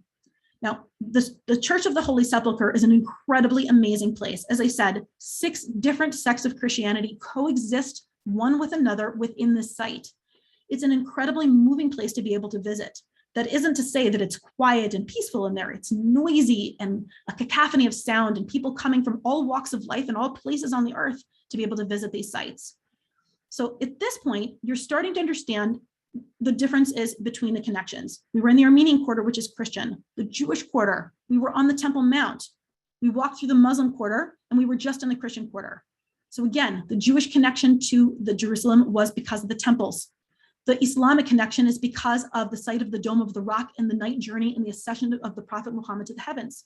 And now you understand that Christianity is connected so much to Jerusalem because it's the site of the crucifixion, burial, and resurrection of Jesus. And so from here, we're going to take a leap. We're going to jump all the way from the Christian Quarter, all the way to the top of your screen towards the Lion's Gate.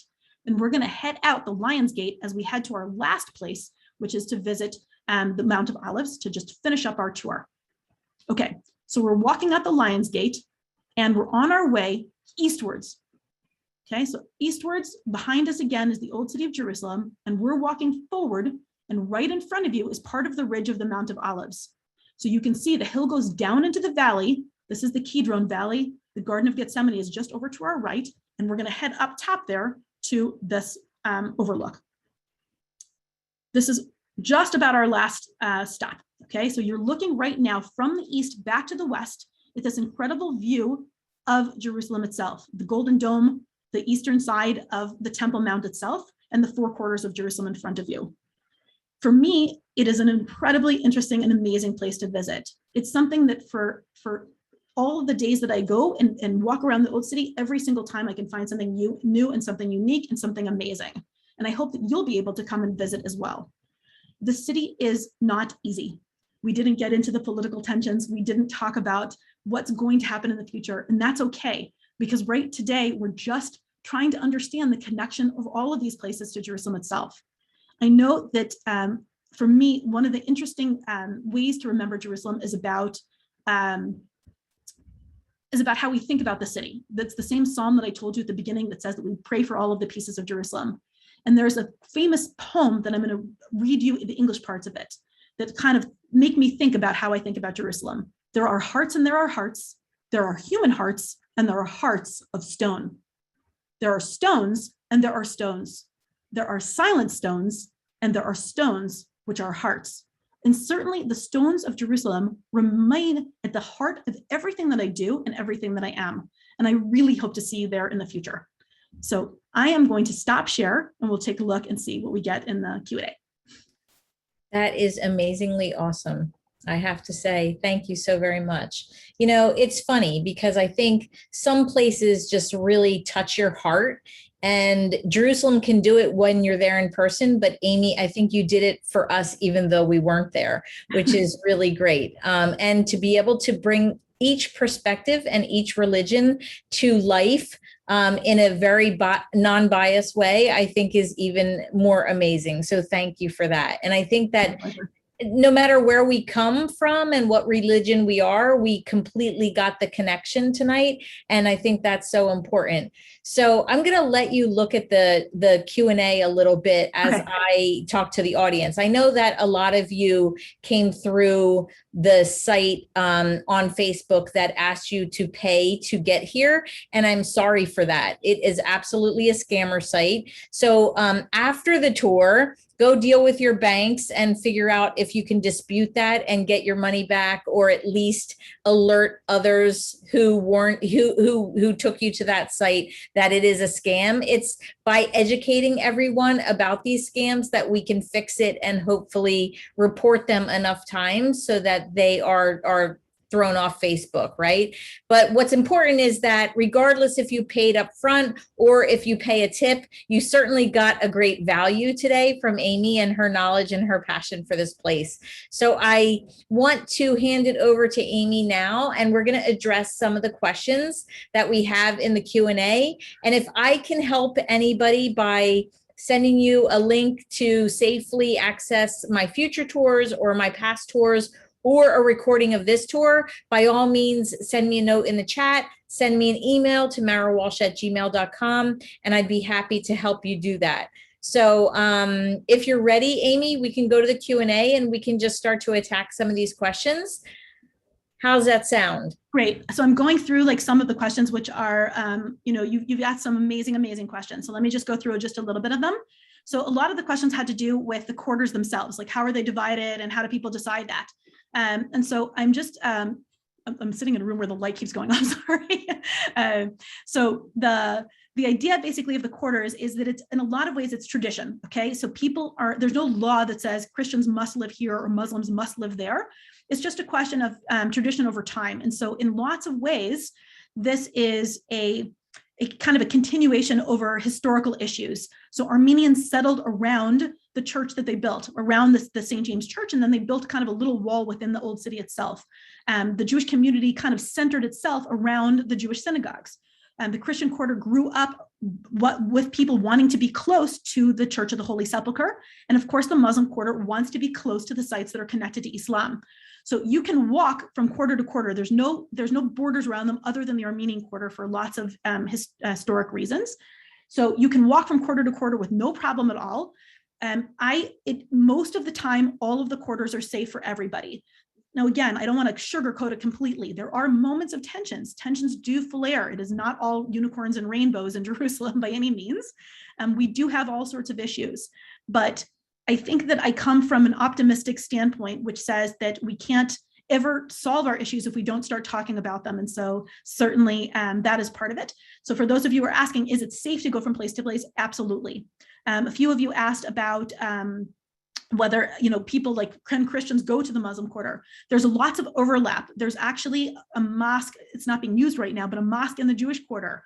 There's a synagogue in the Muslim Quarter. There are Christians who live in the Muslim Quarter and Muslims who live in the Christian Quarter. So there is some overlap during all of those kinds of places. So hopefully that answered a little bit. There's a total of somewhere between 35 and 40,000 people total that live inside that 1 square kilometer. So that's not a lot of space for a lot of people. The Muslim Quarter is by far the most dense, and it's the largest of the quarters. After that, it's kind of I would say Jewish Quarter, and then Christian Quarter, and then Armenian in terms of going down in terms of the amount of people that are living there. And in terms of the type of religions, right? So within the Christian community, you have more religious and less religious, or more, less observant, if you will. And the same thing in the Jewish and Muslim Quarter. So you have kind of a very big mix of different peoples that live in all sorts of different places. Have the demographics changed? Yeah, absolutely. So again, I don't want to kind of go crazy about what's happening in the modern era, but I can say that up until 1948, then there was a mandate between 1917 and 1948, there was a mandate under the British Empire. From 1948 to 1967, the Old City specifically was under the hands of the Jordanians. And since 1967, it's been under the hands of the Israelis. So if you want to talk more politics, you should get in touch with me directly, and we'll talk about that separately. But that's the basic and the story about the whole thing. And you can get in touch with me via Mara if you can't figure out how to contact me, which is also fine. Why is it called Dung Gate or Lion Gate or Damascus Gate? So each of the gates has like stories and interesting things. Specifically, the Dung Gate. The Dung Gate was called the Dung Gate because it's hard to tell, but Mount Moriah, where the Temple Mount was, if you remember, then that is on like one section, then the western wall is kind of at the bottom, and then up above there was a hill. So there's actually a little valley that goes, and the water would used to rush out through the Lion's Gate, including out of the Dung Gate, including all the sewage. And so you had lots and lots of sewage going out of the Dung Gate, and that's how it got its name. Okay, then I got some questions about the difference between BCE, before the Common Era, and CE, Common Era, versus BC and AD. So because we live in the Holy Land and its sensitivities with religion, with Christianity, with Islam, and Judaism, we use a terminology that is used by archaeologists and by historians rather than by like more traditional Christianity looking at things. So BC and AD are come from Christian terms, and BCE and CE, it's all the same years. Like the years are the same, it's just the terminology that's different. A whole bunch of people have asked me about the City of David. The City of David is an incredibly fascinating site. I didn't go a lot into it today, but it's actually outside of the old city walls. It is the historic nucleus of the old city, and it is 3,000 years old, and there's amazing excavations. If we do more tours of Israel, then I'll talk to Mara, and maybe we'll do a separate tour of the City of David, because it's got so many amazing things to be able to look at, and we'll do something else.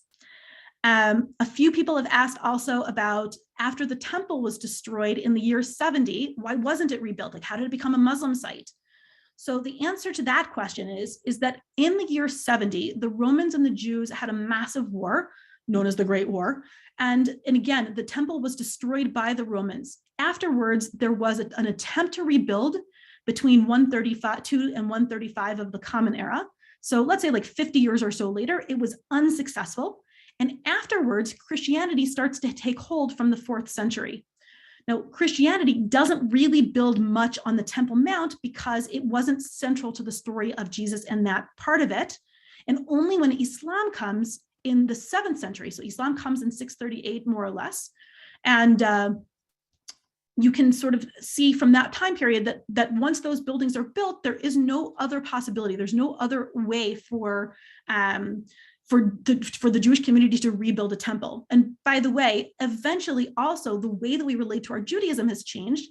So at this point, to rebuild a temple might mean that we would have to like think about going back to sacrifice, because that's what was happening at the temple. Today, we think about our Judaism differently. Judaism has adapted and changed over time. And instead of sacrifice, we pray 3 times daily instead. So it's a very different style throughout all of that. Now, having said all that about sort of the temple, then somebody asked here about the Western Wall was the last remaining part of the Solomonic Temple. So no, the Solomonic Temple was destroyed in its entirety in 586 BC. And whatever wasn't destroyed, Herod, when he eventually came along, Herod was not the first of the rebuilders. Again, I kind of jumped over a few points along the way, but Herod takes everything down another notch when he flattens the Temple Mount in order to be able to build. So the Western Wall is the last remaining part of the Herodian Temple, not the Solomonic Temple. But having said that, it's possible that we'll find remains of the Solomonic Temple. We'll see what happens next. Okay. Can Christians and Jews also pray on the Temple Mount?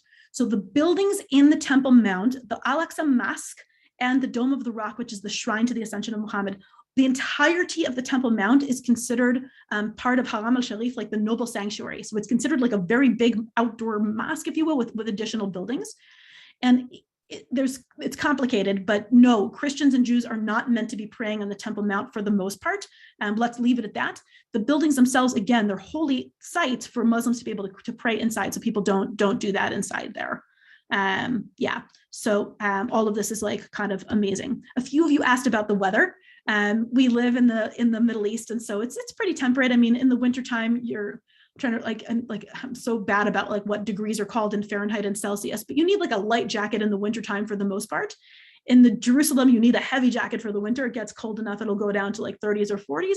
Once every couple of years, it snows. That's always amazing. We always rush to the old city and to be able to take pictures at the Western Wall when it's snowing and all of those kinds of things. So it's kind of fun to be able to do that. And in the summertime, it's incredibly hot. There's currently a massive heat wave going on, again, like a lot of places in the world, climate change issues, but it's very, very hot in the summertime.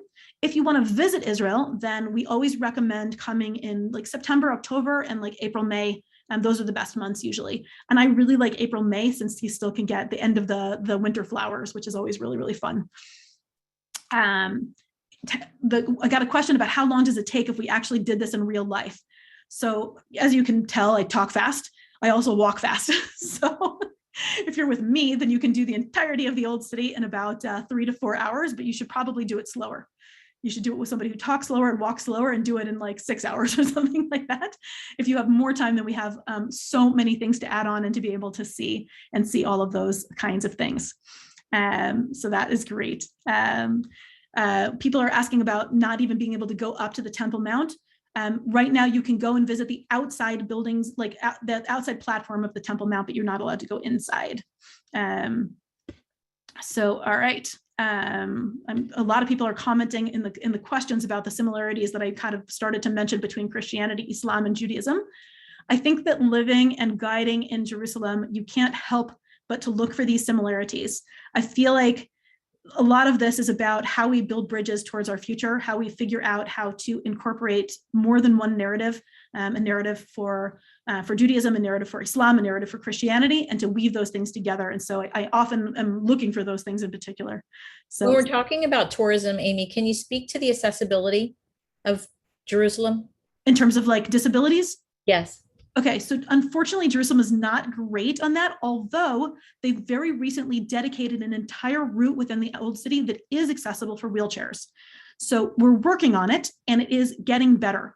Because Jerusalem is a 3,000-year-old city from the time of King David and all of these layers of history, it takes a lot of extra work to be able to figure that out, but they have done it. And so even if you are need a wheelchair or something along those lines, it is possible. As I said, it just takes a little bit of extra planning. So although Israel's not on the cutting edge quite yet of fixing that, they've made leaps and bounds over the last couple of years, and it's kind of amazing. Yes. Okay, some people have mentioned that Herod was not the first person to build the second temple. It's true, Herod was the third of the second temples. So for those of you who want more details on that, let me just recap.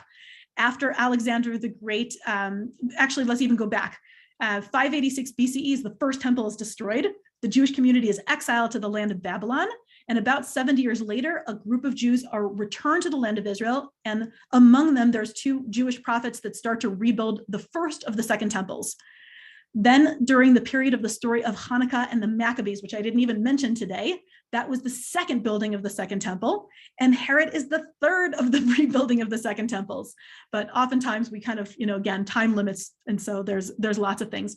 There's an amazing series happening right now on CNN for those of you who watch on Jerusalem, if you want more details. But as I said, in the context of a virtual tour for an hour, we were unable to get to everything. I'm so sorry.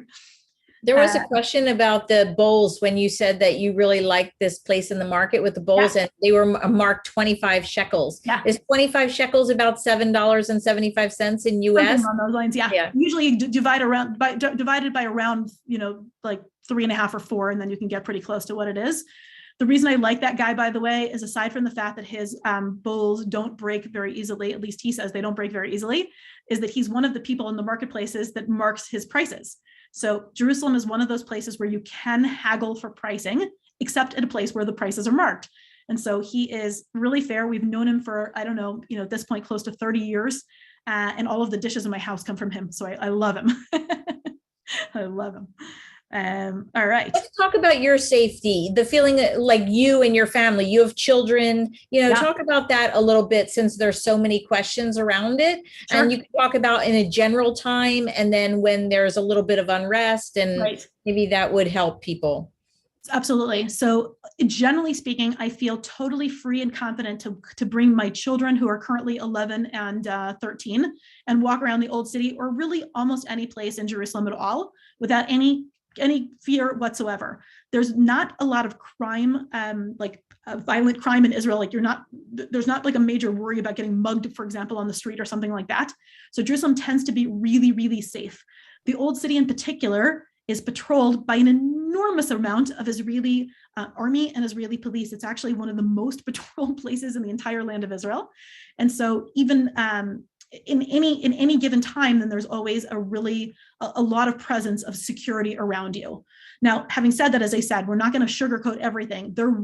Some of you were signed up for this months ago when we were supposed to do it in the first place. We absolutely had tensions flare. It was terrible for everyone. Now, I didn't talk about this very much, but this past year I've been training tour guides. So tour guides that will be guides in Israel and tour guides in Jerusalem. And my class was made up of Muslims and Christians and Jews. Okay. So that was so hard for all of us because we were feeling like this community that we had built over the last year was a little bit being torn apart. And it was one of the only times that not only did I worry about my own safety, because again, missiles are being fired, that is not fun, but also for my students, my Muslim students and my Christian students based on where they live. So we do have those time periods, but it passed. And with our, again, you're speaking to a particular optimist about this kind of stuff. I really, truly believe that my students are a vision for the future. And if any of my students are watching, you know how much I love you. They just got their grades for their final exam this week. So they built this community of dialogue. They built a community, and I think that they're one of the most diverse communities that exists. And for me, they're a beacon of light and always will remain a beacon of light about how we need to figure out these massive periods of tension. And again, I might be wrong, but I'm going to live in my optimism. I think that we're all counting on the next generations, right, for peace and unity, especially when there's diversity involved. I think they know and feel it better than we do in our generation. Thank you so much. And I'm getting like so many nice comments, and thank you so much. I love you guys. This is a wonderful, wonderful community that you've built, Mara. They've said so many nice things through here. Somebody asked me about the names of Jerusalem. I don't think I said it in Hebrew. It's Yerushalayim, or Jerusalem, Al-Quds in Arabic. And so Jerusalem is the name that it's been given. It's gone through so many different names. More than 20 different conquerors through history continue to name and rename Jerusalem over time. For people who are asking about how many days to visit Jerusalem, so I hands down recommend one definite full day in Jerusalem. If you come from a religious background and you're particularly interested in religion, then 2 days, because you want to be able to cover things really completely, including the city of David. And then you need another day to visit the new city of Jerusalem. Places like Yad Vashem, the Holocaust Memorial, the marketplace, the food and veggie market, like all of that stuff. And then a day trip to the Dead Sea and go visit Masada, which is the site of the big standoff with the Romans. So. You just said my itinerary. That's exactly what I did when I was there. So pretty much that was it. Let's lighten up the mood a little bit, since you spoke about food.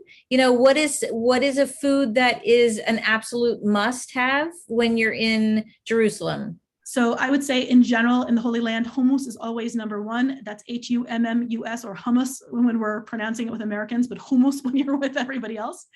Hummus is made of chickpeas that are like boiled up and softened, and then you put tahina, like with sesame stuff and lemon and garlic and all the good stuff. And we eat hummus, day and night. You're going to eat it with pita bread, or you're going to eat it with onions or pickles or other vegetables or whatever you want. Hummus is definitely a great Israeli food. We have, because of the fact that we're influenced by the cultures around us, right? We're influenced by the African continent, European continent, as well as Asian continent. At this point, there's like so many different flavors that come together in the Middle East that I can mention a gazillion things you should try, but not necessarily, that are, I'm trying to think of what else might be like a great representation. Falafel is a really good one. The bread that you get in the market. Come on, that's the bagel like bread. There's Yes. a special sandwich called a sabich, which has got like, eggplant inside it and like a hard-boiled egg and all the good stuff. So you have a ton of like great options. All the immigration that's come in more recent years, for example, from Georgia, Russia, like Ukraine, all of that brought some amazingly good foods. All of the like Yemenite and Tunisian foods that are coming from those cultures as well. I mean, such unbelievably good food. I find that it's very difficult to come to Israel and like stay on whatever diet you were on. So that's always a thing. That's wonderful. I think that you've gone through the questions pretty much. You want to take one last look and maybe pick a few more out, but I think you're pretty good. So a couple people mentioned that I didn't specifically refer to the site of the crucifixion of Jesus as Golgotha or Calvary. It's like a Christian tradition. I just thought I would like throw that out there. I should have probably said that at the time, that it's known by both of those names. The word Golgotha means skull. The site where Jesus was crucified is considered to look like a skull. And there's several locations in Jerusalem where people think about that. So I'm sorry about that for people who are waiting for that. And definitely. And that is wonderful, wonderful, wonderful. Our churches and synagogues visitable. Again, most of the churches are visitable. We talked specifically today about the Church of the Holy Sepulchre, but there's lots of other churches to visit. I love the churches that are on the Mount of Olives, the Dominus Flevit Church, which looks right into Jerusalem, the Church of All Nations, which sits at the Garden of Gethsemane. Wonderful, wonderful. And synagogues, it depends on which synagogue. So you can kind of do that as well. And lots of you guys are asking like very similar questions. So I'm just kind of going through them because we answered a lot of this. And clothing guidelines. So if you're coming to visit Jerusalem, then we will recommend, generally speaking, that you come with modest dress. Because you're walking around communities that tend to be more religious in the old city, then you should cover shoulders and cover your legs. In particular, if you're going on the Temple Mount or you're going in a synagogue or in a church, you definitely need to have long pants and cover your elbows. So that's a little bit about that. But having said that, I do wear shorts and t-shirts when we're not in the old city. So it's not everywhere else. Okay, that's awesome. I will jump in because there's a lot of questions about where can you access this again in the future? How can I send it to my family and friends? So this recording will be available in about 2 hours time, or as fast as I can download it, edit it, and put it back up. It will be on girltraveltours.com under the virtual tour link. It will also be on our Facebook page, which is Girl Travel Tours, and it will be on YouTube under the virtual tour playlist of Girl Travel Tours. So feel free to access it again, watch it again. I know there was a lot of information given to you, and you can easily go through it at your own pace and stop and start as needed, pick up where you left off in any of those places. So I just wanted to thank Amy again for coming out tonight and sharing her passion with everybody. And I know that from the comments, I see that everybody loved it. We appreciate you, Amy. I would love to have you back to concentrate on another destination within Israel. So feel free to figure out where that might be, and we'll get it on the schedule. And thank you, everybody out there, for coming. Welcome. You're welcome to come back week after week. You can see the future tours on my website, Girl Travel Tours. And until then, we will see you next week. Take care and have a good time.